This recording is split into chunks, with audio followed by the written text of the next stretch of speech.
નમસ્તે. આજે benchmark yields 7%થી 7.02%ની રેન્જમાં ટ્રેડ થયા. બેન્ચમાર્ક yields આજે 7.02%માં ઓપન થયા અને 7.01%માં ક્લોઝ થયા. કાલની કમ્પેરિઝનમાં બેન્ચમાર્ક આજે 0.50 પૈસા લોઅર ક્લોઝ થયું. ઓવરઓલ આજે માર્કેટ સ્ટેડી હતું. યુએસ yields આજે હાયર હતા. ક્રૂડ ઓઇલ પ્રાઇસીસ આજે હાયર હતા. ઇન્ડિયન રૂપી આજે ડોલરના અગેન્સ્ટ નેગેટિવ હતું. આજે એસજીએસનું 14,100 CRનું ઓપ્શન હતું, જેમાં 9 years એસજીએસનો કટઓફ 7.37%થી 7.38%ની રેન્જમાં આવ્યા.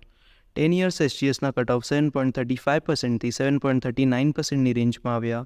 12 to 13 years એસજીએસના કટઓફ 7.36%થી 7.39%ની રેન્જમાં આવ્યા. અને લોંગ ટર્મ એસજીએસના કટઓફ 7.36%થી 7.42%ની રેન્જમાં આવ્યા. કાલે ટીબિલનો 20,000 CRનું ઓપ્શન છે. અધિક જાણકારી માટે અને આપણા પોર્ટફોલિયો પર એક્સપર્ટ અને રિસર્ચ બેઝડ એડવાઇસ માટે કૃપયા 9004242506 આ નંબર પર કોન્ટેક્ટ કરજો. ધન્યવાદ.